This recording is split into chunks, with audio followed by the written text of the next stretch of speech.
नमस्कार, मैं हूं प्रभु चावला और सच्ची बात में आज बारी है कांग्रेस पार्टी के महासचिव श्री अजय माकन की।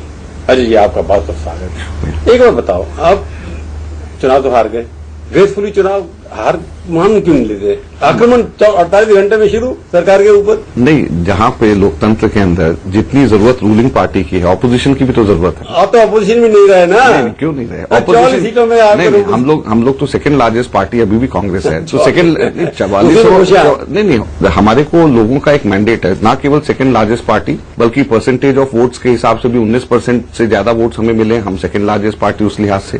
बीजेपी के 18% वोट पिछली बार थे और वो नहीं, हमारे 19% है, उनसे 1% फालतू। तो जब बीजेपी ने ऑपोजिशन का रोल प्ले किया तो हम क्यों नहीं कर सकते? उनके पास सीटें तो 116 मैं टोटल पूरे हिंदुस्तान के मैंडेट लोगों की खुश है। आपके 18% वोट मिल गया, आपकी साफ होगी, हिंदुस्तान की हिस्ट्री होगी। 52 से लेकर के 125 साल पुरानी पार्टी के 44 MP। नहीं, इसमें कोई खुश होने वाली बात नहीं है। आपने मेरे से पूछा कि हम क्यों बोल रहे हैं आक्रमण।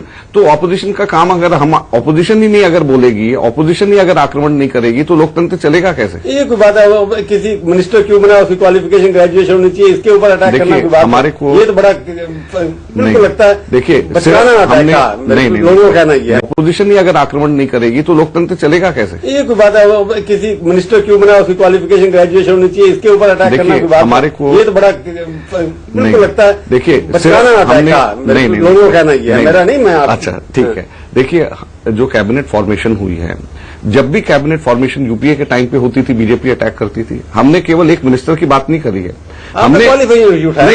हमने इसमें इस मिनिस्टर के सबसे पॉपुलर एक्टर वो घर में उसका नाम ठीक है। मैं उसके ऊपर नहीं जा रहा ना।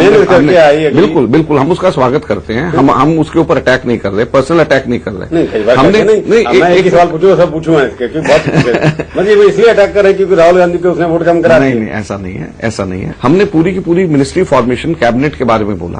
हमने ये बोला कि एक ऐसी कैबिनेट है जिसमें 10 स्टेट्स और 6 यूनियन टेरिटरीज के रिप्रेजेंटेटिव्स ही नहीं है। नहीं, इतने स्टेट नहीं थे कभी भी, आज तक के इतिहास में कभी भी ऐसा ना कि कभी। मैं आपको सुन लीजिए, कई हमारे यहाँ पर कभी भी इस तरीके से नहीं हुआ। वेस्ट बंगाल के अंदर आज तक के इतिहास में नहीं हुआ कि एक रिप्रेजेंटेटिव उनका काउंसिल ऑफ मिनिस्टर्स में नहीं है। और इनके बीजेपी के अंदर जो है 10 स्टेट्स और 6 यूनियन टेरिटरीज। आज तक के कभी भी ऐसा नहीं हुआ। एक चीज सुन लीजिए, ये नरेंद्र मोदी जी जो है पूरे देश भर में घूम करके चाइना और पाकिस्तान सबको जो है वो एक तरीके से आक्रामक मुद्रा में रहे। उनको कोई डिफेंस मिनिस्टर ही नहीं मिला अपनी मिनिस्ट्री के अंदर लेकर के आने के अंदर। जो मैंडेट दिया वही वही सब कुछ प्रधानमंत्री। नहीं तो क्या परेशानी, लोगों ने चुना उनको। एक चीज ये तो मानेंगे मोदी अगर ठीक है, तो इससे पहले जब डॉक्टर मनमोहन सिंह अपनी कैबिनेट बनाते थे तो बीजेपी क्यों रिएक्ट करती थी? तब मनमोहन सिंह तो ना जीते थे, तो कांग्रेस पार्टी का प्रेरोगेटिव था कि वो अपने मिनिस्टर्स बनाए, तो ये क्यों रिएक्ट करते थे? की क्वालिफिकेशन या उनकी हमेशा उन्होंने हमेशा। अच्छा, मुझे एक चीज ये बता दें कि कभी भी हम लोगों ने एक आदमी के बारे में बोला, हमने एक के लिए नहीं बोला। और एजुकेशन क्वालिफिकेशन की बात नहीं करें, स्मृति ईरानी जी से कम क्वालिफिकेशन के और मिनिस्टर्स हैं इसके अंदर, हमने उनके बारे में तो नहीं बोला। हमने ये तो नहीं कहा, इनके मैं नाम नहीं लेना चाहूंगा, इनकी मिनिस्ट्री में एक 5th है, एक 6th है, एक 10th। हमने तो वो सब चीजें नहीं बोला। हमने जिनके बारे में ठीक है, तो हमने तो नहीं बोला। हमने सिर्फ ये कहा कि 2 एफिडेविट अलग अलग क्यों हैं। हमने कहा कि 2004 के अंदर के एफिडेविट के अंदर वो ग्रेजुएट शो कर रही हैं और 2014 के अंदर बढ़ना। हमने तो ज्यादा पढ़ाई करते हुए सुना, ये पढ़ाई जो है 3 की जगह 1 साल कैसे होगी? तो 2 एफिडेविट। ये आपका सवाल जब उन्होंने एफिडेविट फाइल किया था अमेठी में, तब सवाल क्यों नहीं उठाया? ये आपने जीतने के बाद मंत्री बन गया, सवाल उठा दिया। एजुकेशन मिनिस्टर अपने एजुकेशन के बारे में गलत जानकारी लोगों को दे। एफिडेविट गलत पहले भी गलत था, अब भी गलत था। इसका मतलब कोई अगर व्यक्ति अपने एजुकेशन की एफिडेविट गलत फाइल कर दे तो उसका एजुकेशन मिनिस्टर बना दे। तो अब उठाने तो कह रहे हैं, अब क्यों तो क्यों एजुकेशन की मिनिस्टर अब बनी है? उस टाइम पे थोड़े बनी थी। के लिए तो यहाँ 8 PhD भी रहे। हिंदुस्तान के अंदर एजुकेशन का घोटाला बैठा हुआ है। क्या घोटाला? आपको देखिए, आप लोग घोटाला नहीं, घोटाला उस तरह का नहीं बात कर रहा है। एक मिनट समझ बात कर रहा हूँ। 40% हमारे स्कूल नहीं जाते। नहीं, बिल्कुल गलत है। हमारे समझ लीजिए, जिस टाइम पे हमारा देश आजाद हुआ था उस टाइम के ऊपर केवल जो है हमारे यहाँ पे 9% साक्षरता थी। आज हमारे यहाँ पर 90% से ऊपर साक्षरता, लिटरेसी इंटरनेशनल नॉर्म्स के लिटरेसी, बोल लेना लिख लेना इंटरनेशनल। देखिए, जब साक्षरता थी, हमारे gross enrolment ratio primary education के अंदर हम लोगों ने बढ़ाया। हम लोगों ने पहले जो है 0.75% एजुकेशन में जीडीपी का लगता था, हमने उसको 3.5% हम लेकर के आए। जब आपके तो हम लोगों ने हर तरीके से डॉक्टर श्रीमाली सब लोगों ने काम किया, 8 PhD रहे वहां पर, काम अच्छा एजुकेशन सिस्टम क्यों नहीं हुआ? अभी आप कह रहे हैं कि आप एक चीज बताएं, लिटरेसी रेट्स हमारे यहाँ पर जो है IITs, IIMs, ये सारे कहाँ पे किसकी शासन के काल के दौरान हुए? हमारे 8 की जगह आज 15 IITs आ गए, 7 की जगह 16 IIMs हमारे आगे पिछले 10 सालों के अंदर हम लोगों ने। एजुकेशन के अंदर अब जब एफओसी दिया तो लगा था, मैं कह रहा हूं कि एजुकेशन के अंदर हम लोगों ने 4 गुना बजट जीडीपी का रेशियो में हमने 4 गुना बजट फालतू दिया।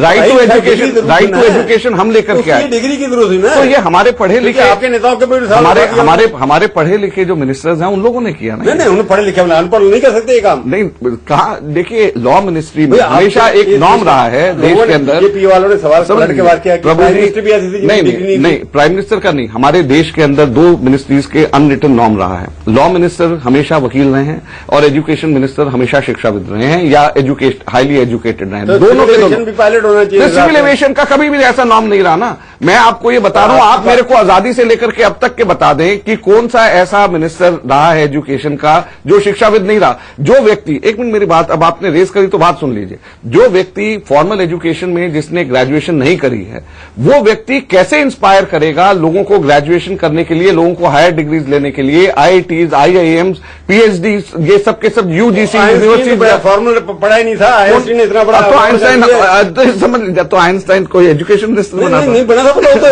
था? मैं बात कर रहा हूँ एजुकेशन मिनिस्टर की, मैं बात कर रहा हूँ लॉ मिनिस्टर की। सुन लीजिए, लॉ मिनिस्टर हमेशा हमारे देश में वकील रहे हैं, एजुकेशन मिनिस्टर हमारे लॉ मिनिस्टर वकील, तभी तक पैंडिंग केसेस पड़े, कोई सुधार नहीं हुआ।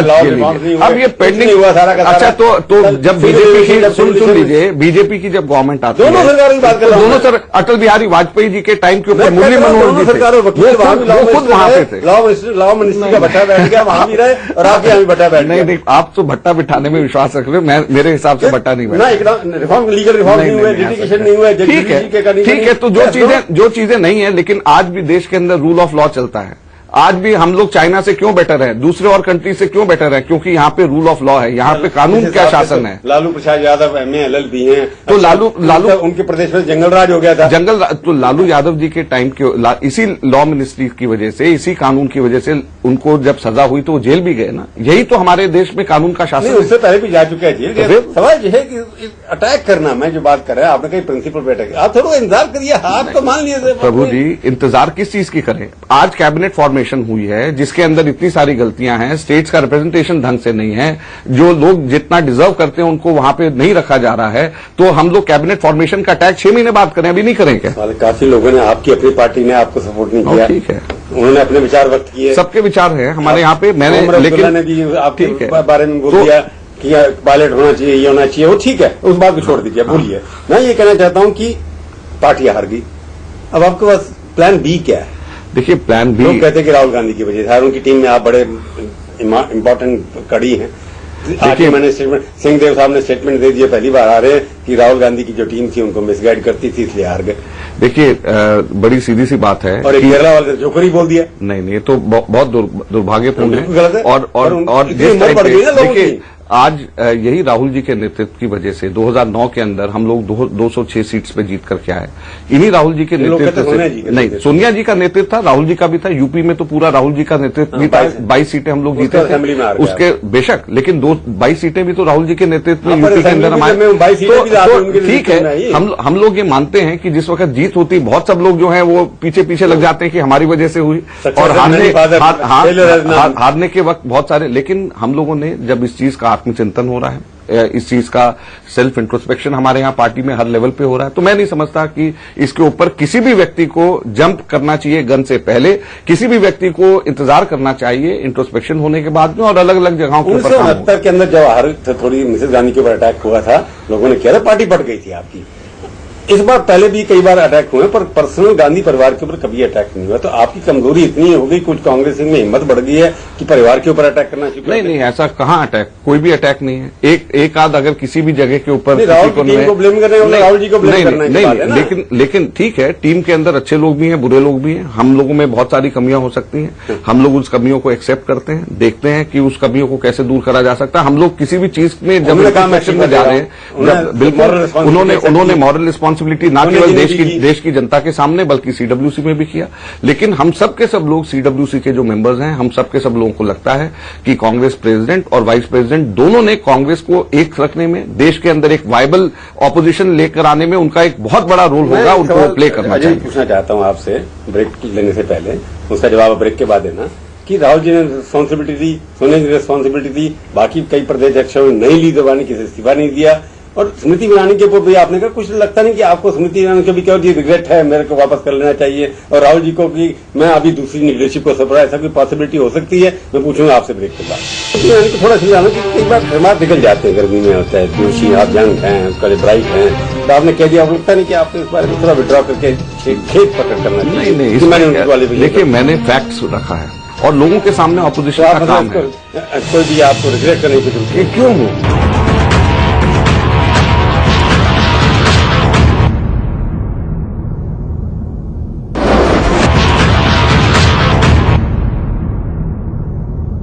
सच्ची बात में आपका एक बार फिर से स्वागत है। आज हम बातचीत कर रहे हैं अजय माकन से।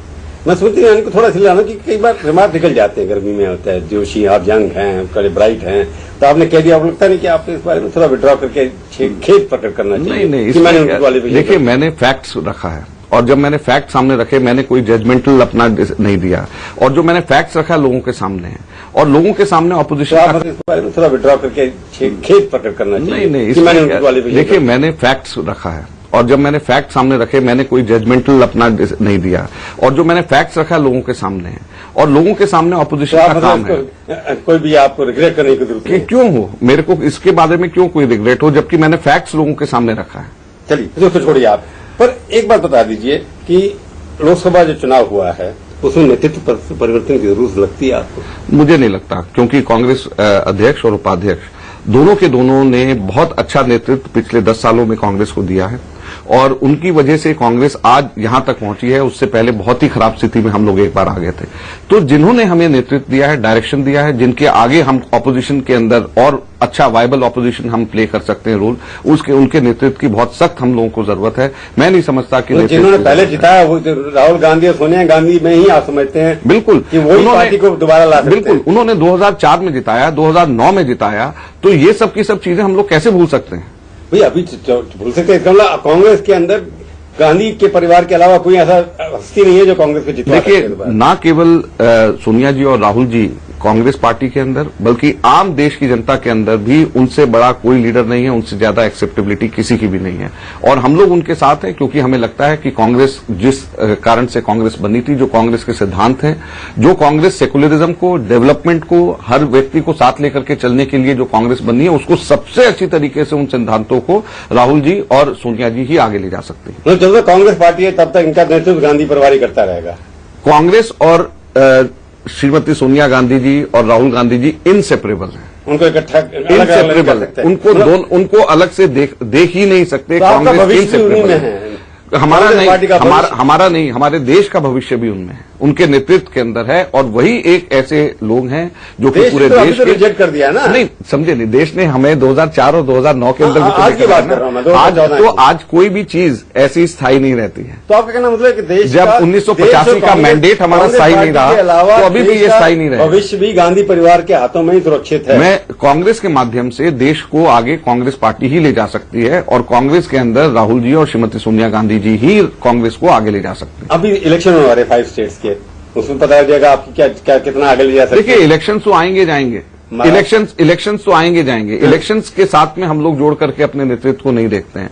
जो हम लोगों की अपनी कमियां हैं उसको हम दूर करेंगे और आगे हम दम से आगे बढ़ेंगे। आपको परिवर्तन होंगे? बिल्कुल होंगे। कांग्रेस पार्टी में हर लेवल पे, यही तो कांग्रेस वर्किंग कमेटी ने कांग्रेस प्रेसिडेंट को ये अधिकार दिए हैं। तो आपको लगता है, जैसे कईयों ने कहा कि नई एक पीढ़ी आगे आनी चाहिए, आपके किसी व्यक्ति ने कहा कि नए लोगों को आगे आना चाहिए, ओलिगार्किक सिस्टम हो गया यहाँ पर। तो आपको लगता है कि सीडब्ल्यूसी कैरेक्टर भी चेंज होना चाहिए, नई अपेक्षाएं जो बन रही हैं, नई लोग पीढ़ी आ रही है, उनको आगे लाना चाहिए? मैं इस बारे में नहीं कह सकता। मैं सिर्फ इतना कह सकता हूं कि कांग्रेस प्रेसिडेंट को अधिकार दिया है वर्किंग कमेटी ने कि जो उनको ठीक लगे वो नेशनल लेवल पे हर लेवल के ऊपर जो चेंज करना है करें। आपने इतना विरोध किया इस सरकार का, पर एक मंत्री ने महाप्रकार 370 जो है खत्म होनी चाहिए, रिवाइज होना चाहिए, उसमें कांग्रेस पार्टी एकदम चुप करके बैठ गई। बिल्कुल नहीं बैठी है, बहुत कम बोले। नहीं, बिल्कुल नहीं बैठे। हमारा बड़ा सीधे से इसके बारे में ये कहना है कि जो मंत्री ने बोला और विड्रॉ किया, ये सब सोची समझी एक साजिश थी। मंत्री बोलता है, विड्रॉ करता है, फिर आरएसएस का बोलता है। वो लोग तो ये चाहते हैं, उन्हें अच्छे से मालूम है कि 370 जो है वो इस हालात के अंदर ना तो उनके पास नंबर है, ना लेजिटिमेसी है कि वो कर सकते हैं। केवल चलिए ठीक है, नहीं हो सकता।